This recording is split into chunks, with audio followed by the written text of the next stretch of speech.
I'm realizing how boring this video blog must be or maybe how boring my life is, because the only time I have to talk is in the car, and unless my subject matter is the most riveting ever discussed, how can I possibly get viewers? I'd have to talk about something incredibly fascinating. I'm not sure that the normal happenings of my day-to-day bring that. Maybe these sunglasses help.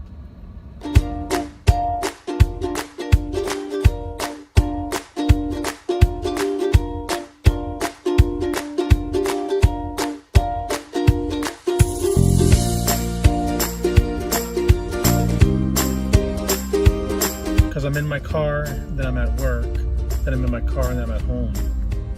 So during the week, it's kind of boring.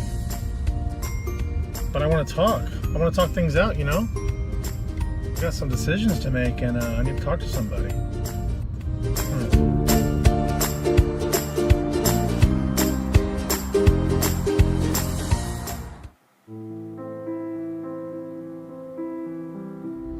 Another thing I never thought that would happen would be what's going on with my children.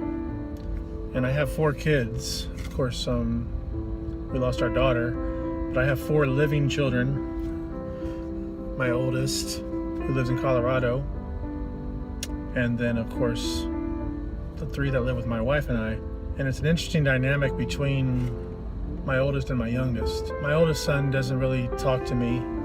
He blames me for a lot of the issues in his life, some of them rightfully so, but he was brought up to believe everything was my fault. And so even in that, I can't blame him because that's how he was raised. But he's bought into it fully and doesn't really want anything to do with me.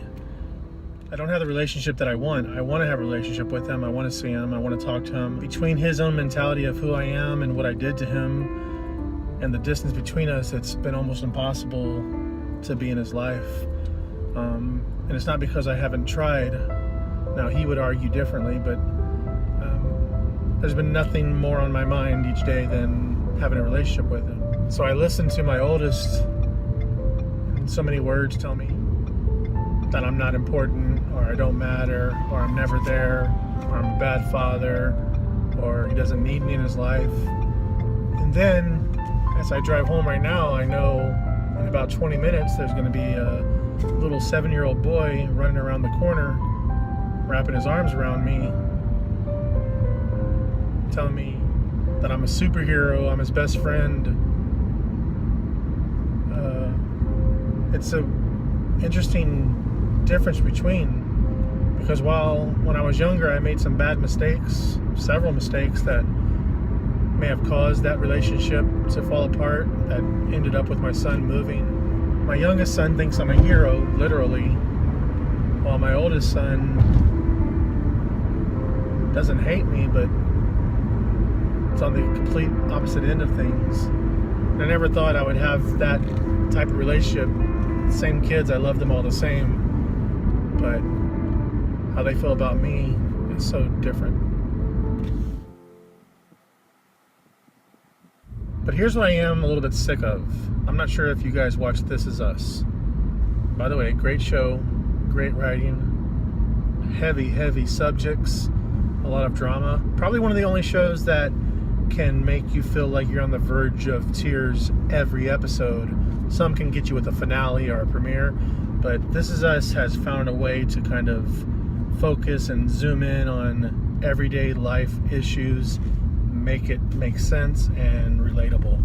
But what I have a problem with is Jack, which I like Jack. He's a good guy. But that's my problem. He's too good. It's unrealistic a little bit, in my opinion. Like, he doesn't want to play golf. He came and play golf because he wants to be with his wife. You can play golf. It's kind of making the rest of us who are really good people and good husbands, aka me, look bad, and I'm not really appreciating it.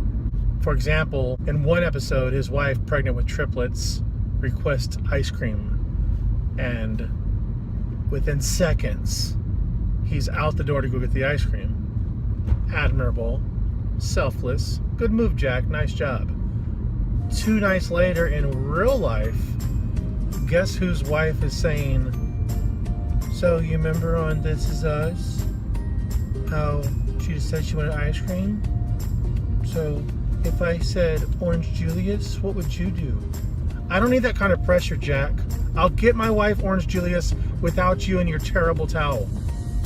Okay? I don't need that in my life. It's a good guy though. It's a good show. Just bring it down a couple notches. We get it. Okay, we get it. Can't play golf. Hey, guess what? I'm in my car again. If you watched the 4th video I made, I discussed some ongoing issues with a family member and some things I don't understand. And I just got home from work and noticed that I've been deleted and unfriended on Facebook, which is the ultimate social networking blow.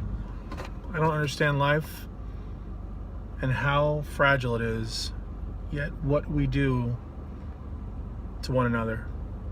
And while I make light of it, it really is a tragically sad situation, because one or two things are going to happen, because unfortunately this has been a repeating cycle for years. One or two things will happen. Either I'll be standing at a funeral casket, or this person will be standing at a casket. And at that point, it'll be too late to try to go back and fix and mend and heal. And things like this that delay the healing process and getting help and talking things out are so fatal. I'm just really concerned and worried about that day coming. And the only question really remaining is, whose casket is it?